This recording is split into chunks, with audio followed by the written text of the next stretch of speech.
Part 7. As might be expected, Sunset woke the next morning, nurturing a ball of regret in her stomach.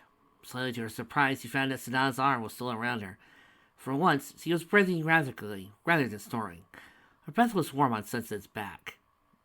Oh, I bet it was! And Sunset honestly found her proximity so comforting, since she was tempted to remain in bed, snuggled up to her.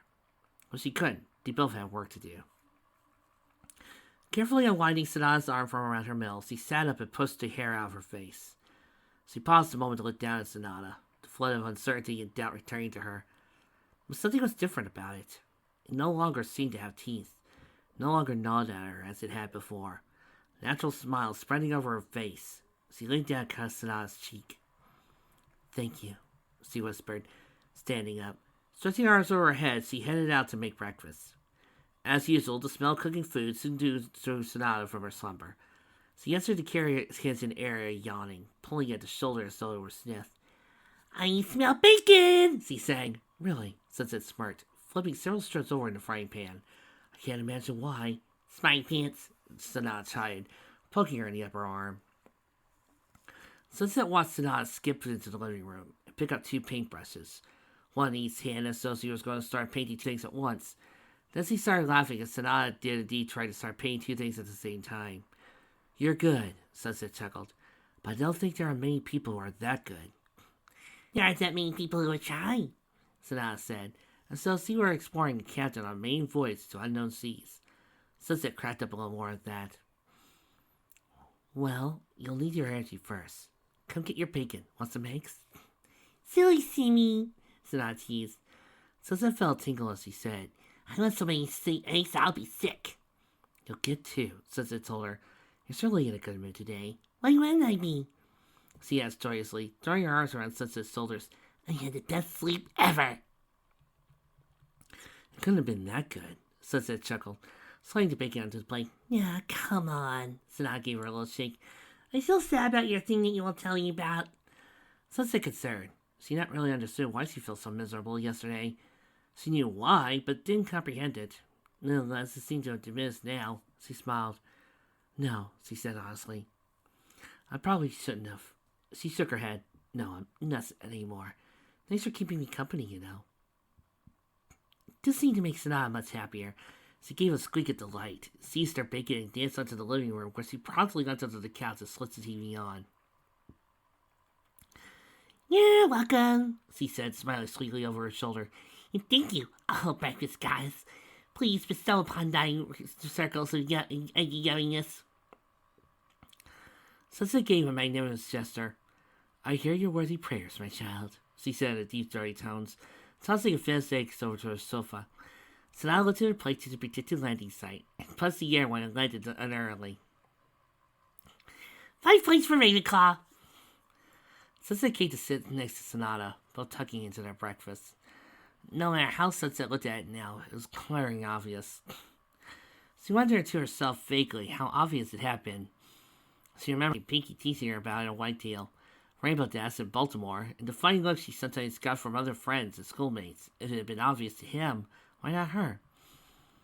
They never do realize until months later, she thought, recollecting other instances known to her of lovers finally realizing their feelings for each other. And the examples from real life, one particular problem raised itself more often than not. One of the 2 had understood their feelings toward their prospective lover, whilst the other was unaware or unsure. Sunset suspected this to be the case with her. She was very certain of her own feelings now, but Sonata was so carefree and whimsical it was hard to gauge hers. She looked at Sonata aghast. Her roommate was fixated on a TV screen, unaware of Sunset's eternal musings. Yes, he had comforted Sunset during periods of obvious need, but that didn't confront the situation, at least in Sunset's mind. She had an idea of how she could find out. The trick was getting Sonata to go along with it. Sonata seemed to finally notice her staring and looking around, smiling instantly. "Take a picture," she said with a grin. "It'll last longer." "So I was thinking," Sunset began, ignoring this particular feast of fastidiousness. "How do you feel about going out and doing such a day, just you and me?" "Doing what?" Sonata asked, full of egg. "Oh, I don't know," Sunset admitted. "What would you like to do?" "Me." "What?" And then Sonata took off her shirt. Sonata considered. Well, I had to stay on schedule on my project, he frowned. I still have paperwork and people to deal with. Sunset waved all that way. We have 2 weeks. Today we have some fun. It's spring break after all, and I kind of think we could both use some. Okay, Sonata said, lightning to the idea. Okay, I'm getting somewhere here. She pressed her fingers to her temples and pretended to be psychic. Bowling! Bowling? Sunset blinked. Do you like bowling? I have no idea. Never tried it before. Have you? Nope, Sunset shrugged. Bowling it is, then. How about we go look at the art gallery afterwards? It's nearby. I've been wanting to have a look in there since they announced it as a fair. It became apparent within 10 minutes that neither of them was the least bit good at bowling. Sonata puzzled over and complained about having to wear the bowling suits issued by a bicycle attendant, and Sunset was having trouble with the children in the lane next to her. Every time she sat down for Sonata to have her turn, one of the little rascals would sneak up behind her and tug at her long hair. Get back here, you little... she snarled. Was he over the back of her chair as the child stood and cackled off. Sonata laughed as well. Each and every one of Sonata's balls fell into the gutter. She really did have terrible aim. Sunset herself managed to get 2 or 3 balls to not go down the gutter. But it only hit a few skills. Whilst the third hit the center and caused a split. Wow, you guys are terrible, came a voice from behind them. Sunset was behind her. Oh, hey. Standing side by side, bowling balls in hand, were crusaders. Alsack's younger sister, Apple Bloom, stood proudly in the center, her trademark pink bow. Sleebell, Rarity's sibling, smiled and waved while Skrillu, Rainbow Dash's protege and self-declared biggest fan, and little sibling, let's get it right! Stood a cocky attitude to the left, her winslet mane and pink hair standing up back as usual. Hey, are you kids gonna play? Sonata asked, sitting backwards on a chair leaning back on the street. Wait, are you those kids who always that scared of me on the Let's Cue? I think you all must be thinking of some other kids, Evelyn said airily. No, I can swear it was you.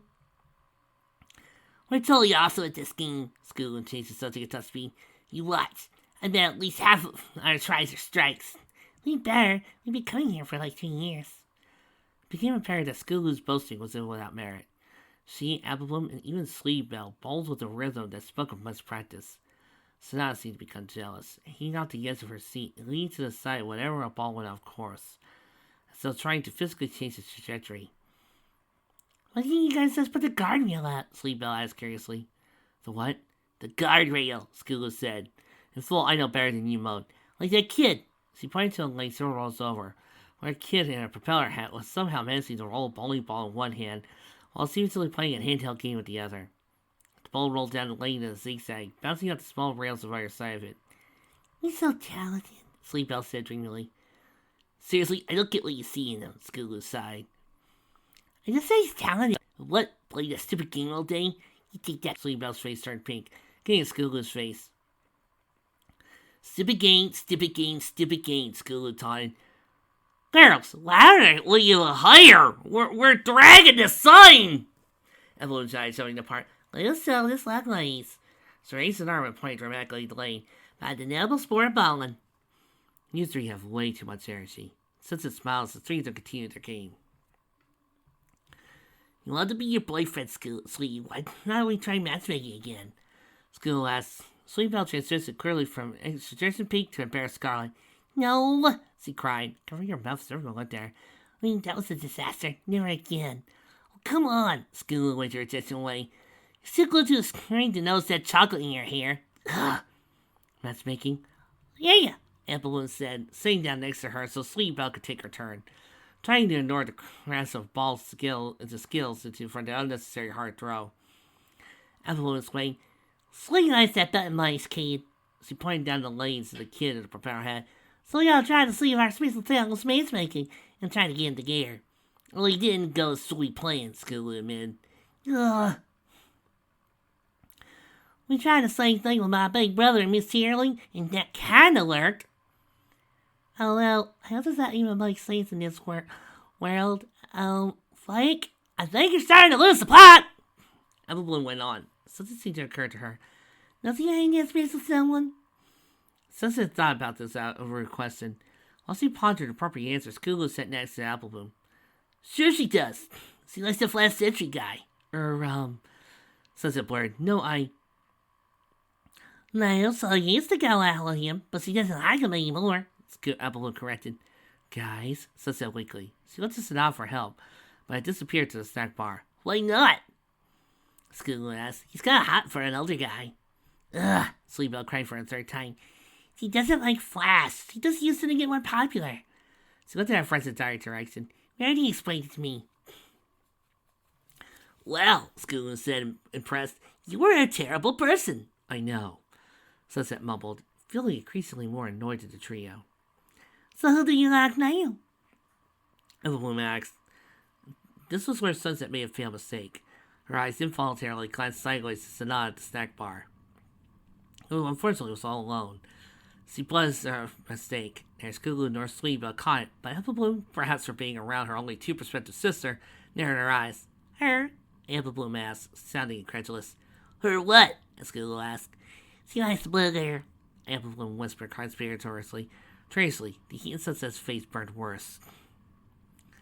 Hang on, stop, she interrupted hastily, but the 3 girls were paying her no attention. Like as in, like kind, Sleebell said, frowning, but they're both girls. Applebloom say, Applejack says that doesn't matter, Applebloom replied. Really? Sleebell looked confused. Wait. Skulu raised both hands. So they could be like girlfriend and girlfriend? I'll guess, Applebloom said thoughtfully. Girls, Sunset hissed out. They all looked at her, instantly curiously. That's to say, we're not girlfriend and girlfriend. Are you sick or something? Sleepbell asked. Like you got fever, why are you even here? Sleepbell, you got to learn about love. Let's go. Like what? It's why Applejack calls it when your face gets all hot from being around the person you love. I've never seen that. That's because it's always on your face, Skulu snickered. Rarity gets it all the time, too. How can you not notice it? Girls, please just stop, Sunset begged, and Sonata started to walk over. She went nervously over and then back, and felt her heart sink. Applebloom had yet another knowing look in her eye. Sunset's trepidation took sight of it. Ooh, she said, then turned her friends around and huddled them both in, whispering. Sunset eyed them with a rising fear they were up to something. But had no time to sweat over the problem as Sonata returned, placing handing her a box of fries. Thanks, Sunset said, perhaps too heartily. You okay? Sonata asked. Look all hot and bothered. It's the game, she invented quickly. Not used to it. Ah, Sonata nodded. You want to get out of here then? I think that's the end of our game anyway. Sure, Sunset said, then pressed too eagerly. I'm going! Sunset hurried after her as Sonata skipped out the door, but took one look back for exiting. The 3 crusaders were staring after her, all with sincerely innocent smiles on their faces, all waving enthusiastically. Sunset waved back weakly, having a distinct feeling that she was going to regret her previous conversation. The art gallery, a low, classical-looking building with gray and white walls, stood opposite the slightly eccentrically designed down hall. The tall, cylindrical appearance of what appeared and featured the city more than a who's who among modern buildings for those interested enough to look at such things. This art gallery in comparison was, ironically enough, more sober and sophisticated in appearance, but a bit decked out in innumerable colored flags and hanging banners, proclaiming a coming fair that summer. Sunset had thrown off any concerns she had on the way to the gallery, soothed by her fears of Sonata's cheerful company. As they entered the gallery and paid their fee, however, the attendant at the desk looked over Sunset's shoulder. Following his line of sight, Sunset caught the edge of the pink jacket whip out of sight. A very familiar pink jacket. No, she muttered to herself, they wouldn't. Who went what? Stop bubbling, let's go! Sunset allowed herself to be pulled off, but kept looking back. Surely the Crusaders wouldn't follow them here. Why would they? There's no reason. Please, let there be no reason. The first room was large, square space, with what Sunset supposed were the gallery's most impressive pieces. A hanging skeleton of a pterosaur dangled from the invisible wires of the ceiling. What Sunset thought looked rather out of place until she saw it wasn't bone, but rather wrought iron. A classical statue with its arm held out as though in welcome, naked to the backside, stood in a tall granite block underneath, surrounded by glass cases showcasing smaller works. But Sonata pulled Sunset into the margins, where all the tall paintings and other works hung on the wall. canvas the height and width of their apartment room showed nothing in Sunset's opinion than a collection of scribbles. All different colors, all crisscrossing and splattering, neat lines and crippled ones, all mismatched to a variable store of color on a white background. "It's beautiful," Sonata said in awe, grasping her hands together. "Wish I could paint like that." Sunset pursed her lips. "What is it?" Sonata giggled and took a hold of Sunset's shoulders, to pull her to the side. Sunset tried to ignore the goosebumps on her skin and looked at the painting. "Try looking from this angle," Sonata said eagerly. Sunset stared. "See anything?" "No, But she halted.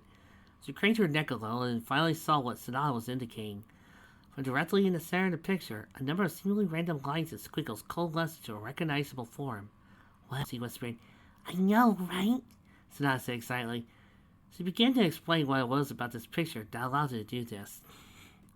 Sunset actually surprised to hear Sonata being so knowledgeable. Then she saw 3 heads peeping around the corner at the entrance door. As she suspected, the Crusaders had followed them. "It doesn't matter," she told herself while Sonata slittered on. "What can they do?" She regretted this thought when almost at once Skulu, Applebloom was walking by to the other end of the room, where a sleep owl, in the unconvincing attitude of an art enthusiast, meandered her way towards them. "Oh, hey!" Sonata said, smiling. "Didn't we just see you at the bowling alley?" "Huh?" Slee said in a voice so false it made Sunset cringe. "Oh, I didn't expect to see you two here." She tilted her head to one side, clasped her hands behind her back. "What are you doing here?" Sunset asked, trying to sound as cheerful and carefree as Sonata, but not quite. "Just looking at the art stuff," Sleepbell said, grinning more enthusiastically. Sunset distinctly heard the sound of a palm striking someone's forehead in the echo of a close room. "What are you guys doing here?" "The same," Sonata answered. "Have you seen this?" While Sonata kept Sleepbell busy, Sunset hurried over to where she knew Skulu and Applebloom were. She found them hiding behind several glass cases. A gentleman with silver hair tied back in an elegant ponytail, wearing purple glasses, gave them a reproving glare and moved away. "What are you guys doing here?" she asked. "Don't worry," Skilla gave her a thumbs up. "We got this." "Got what? There's something to get," Sunset hissed. "You're out of light, ain't you?" Applebloom asked, eyes full of eagerness. Sunset's embarrassed hesitation was as good as confessing to the little apple. "But she doesn't know what she does she? Don't worry now, the Crusaders got this." "There's nothing to get," Sunset repeated. "Please don't do anything." "So what do you think of this one?" she heard Sleebell ask loudly from the room. Sunset and the 2 girls peered around the case to see Sleebell pointing out an equestrian painting. A man in regimental sat astride a horse, holding a sword forth from out of the painting. Yari rushed behind him in the glare of a painted sunset. "Thanks for civilization," Sonata said specifically. "I quite like the depiction of the sunset," Sleebell said in cultured tones, rather like Randy. "See how it seems to shimmer behind them?" "Why are you talking like that?" Sonata asked, giving Slee a curious look. "Because this chapter wants to annoy me!" Seriously, the CFC are out of place here. The battle is out of place as they are in most Equestria Girl stories. We do not need this! "You keep putting emphasis into certain words," Sonata pointed out. Sunset, Applebloom, and Skulu all slapped their heads against their heads simultaneously. Celine paused for a moment, glancing momentarily to the side before hitting her smile back into place. "That's how you're supposed to talk," she said confidently. "When you talk about art, I mean." "Oh," Sonata blinked, looking fairly surprised. Sunset and the Crusaders all held their breaths. "So I speak more like this?" she asked, employing the same upper society drawl as Sweeney Bell. Skulu and Applebloom snorted, but Sweeney Bell gave thumbs up. She gave them a comfortable salute. "I bet you could draw something like this, couldn't you?" Sweeney Bell went on. "I don't know," Sonata said speculatively. "This looks like it would take a long time." "Long time?" Wait. Okay. Thank you. The man with the silver ponytail had been inspecting the painting next to them, and now pushed the glasses a little further up his shapely nose. "Well, dears, I personally know this artist. It took the better half of a year for him to make this marvelous display." "You know the artist?" said I asked eagerly. "Certainly." The man said, a self-satisfied smile stretching across his face. He held a wrinkled hand. Sonata said automatically, Hoity-toity, fashion aficionado extraordinaire, he introduced himself. Why am I here of all places, you may ask? He continued when no one did ask. The coming fair is to host some of the newest fashion designs. As is fitting my station, I monitor the crowd at all times. That's nice, Sleeville said, looking faintly annoyed. Indeed, Hoity-toity said meaningfully. it is my opinion that paintings will soon have a more prominent role in the fashion world again, he announced, rolling each and every R. Really? Sonata asked, genuinely interested. What kind of paintings? Alas, this is yet to be determined. Would you like some of my paintings? Sonata asked, hopefully perhaps losing herself in the moment. Hoity raised one perfect eyebrow. You have paintings on display here? He asked, as though he found this hard to believe. No, Sonata began, at my apartment. Hoity smirked. An amateur artist, no client. What's it, buddy? Sleebell snapped. See yourself, that's as good as anything here. You tell Sleebell, Skulu Sunset and Appleboom all whispered at once. And yet not good enough to get into the common city altogether. Hoity observed, superciliously. Good day to you, he said, still smirking. He walked away, followed by Sweetie's fateful glare, and Sonata's slightly downcast frown. Don't listen to that guy, said robustly, walking over while Sweetie Bell rejoined her comrades. He doesn't know what he's talking about. He totally could get some of your work in here. Sonata gave her a questioning look, as still wondering if Sunset was just saying that to her face. Then she seemed to get an idea. Can I borrow your phone? Sure, Sunset said, handing it over. Datio, Sonata said eagerly. Senior Tenderhoof will know how I can get my stuff here. I'll try anyway. Good idea, Sunset nodded. Tenderhoof might put in a good word for you, too. Do you mind if I just go over here for a moment? Here, blood! Here, blood! Boop, boop, boop, boop. Here, boy!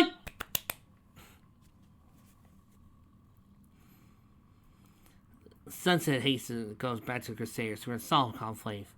Guys, seriously, look. I'm grateful you're trying to help me out here, but... You telling us you don't like her? Okay, yes, I like her. Like? Yes, like. Sunset plus. She heard her phone go off, but paid no attention. So now we'll go get it. I just need to do this myself, okay? Oh, come on, School argued. You're taking forever with this. We can help you get a lot quicker. I don't want it to go faster. Sunset thought to keep her voice a whisper. It was hard not to shout. Look, I've got this, okay? Just please don't interfere. They continued a little back and forth. Since the Crusader side didn't believe Sunset had it, or convinced of her own ability to help things along. None of them noticed that meantime the conversation Sonata was having, nor the paleness of coming over her. For the last time, Sunset began, quite exasperated by this point. Sunset? Sonata called over. Sunset looked up. Yeah? Can I talk to you for a moment? Sonata said, indicating the entrance hall. Sunset followed her out the room, but was somewhat surprised when Sonata didn't stop in the vestibule. She tried ineffectually pointing out leaving would validate their passes, but Sonata kept walking. This made Sunset wonder what was wrong. Outside, Sonata turned the corner and walked a little ways down the side of the walkway between the flower gardens. Sunset followed, aware of the Crusaders hiding behind the classical pillars of the gallery's entrance to eavesdrop. Just got a call from the hospital. Or you did, I guess. Okay. Sunset said, reaching out for her phone. Sonata didn't give it to her. Aria's left the hospital. Sunset's eyes clenched.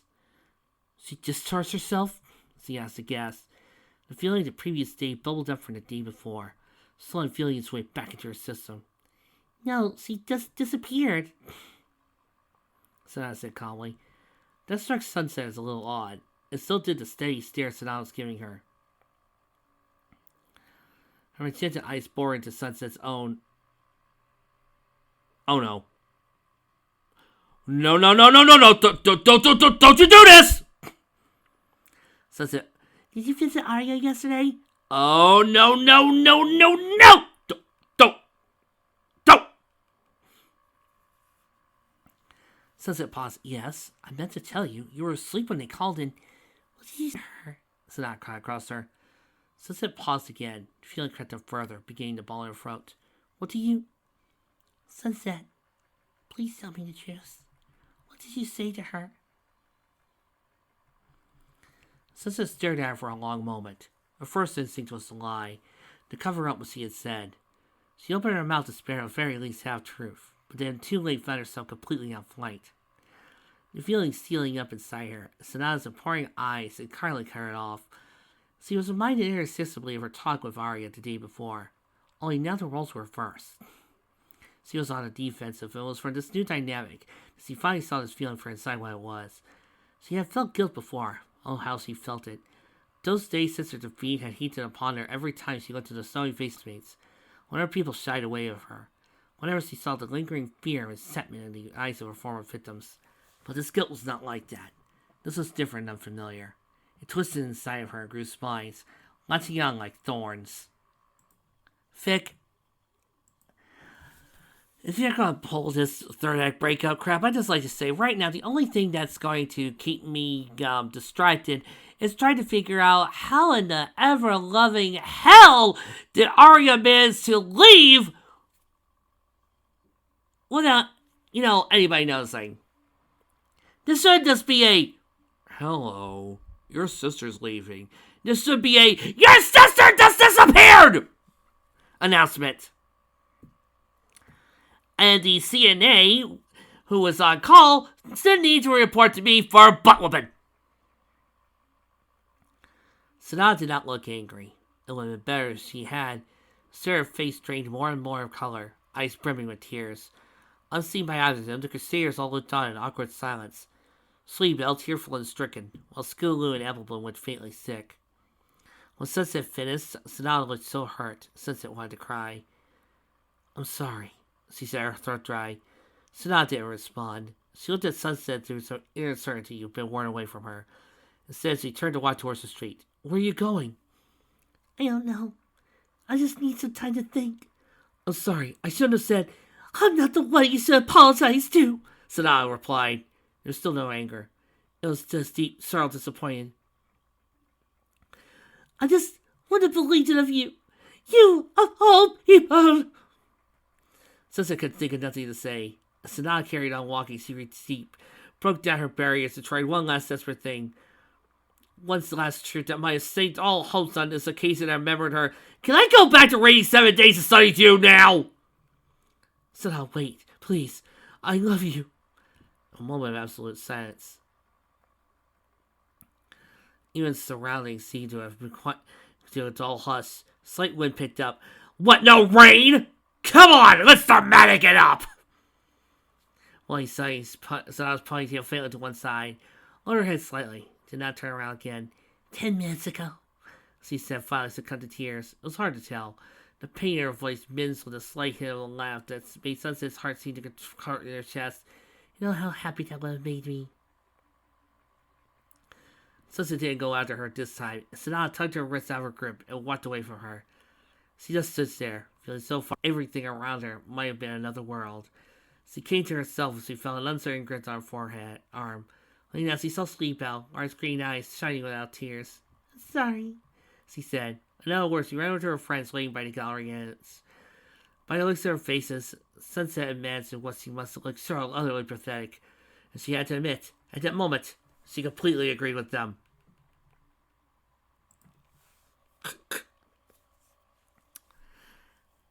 Oh, I'm so happy, Lightbringer, that you brought me all the way out here.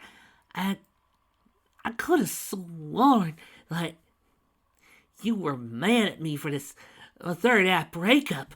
I mean, I know you despise it with every single fiber of your being, but I'm just so glad that you took me here near this lake. Yep. Lightbringer, tell me about the rabbits. Come on, Lightbringer. Tell me how's it gonna be. How's it gonna be? We'll have a cow. And we'll have maybe a pig and chickens. Down in a little flat, we'll have a little piece of alfalfa. For the rabbits? For the rabbits. And I get to tend the rabbits. And you get to tend the rabbits.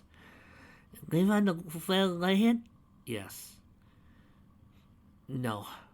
Vic, look down there across the river. I can almost see the place. BAM! You see, Vic? This is what happens when you do the third act breakup. God!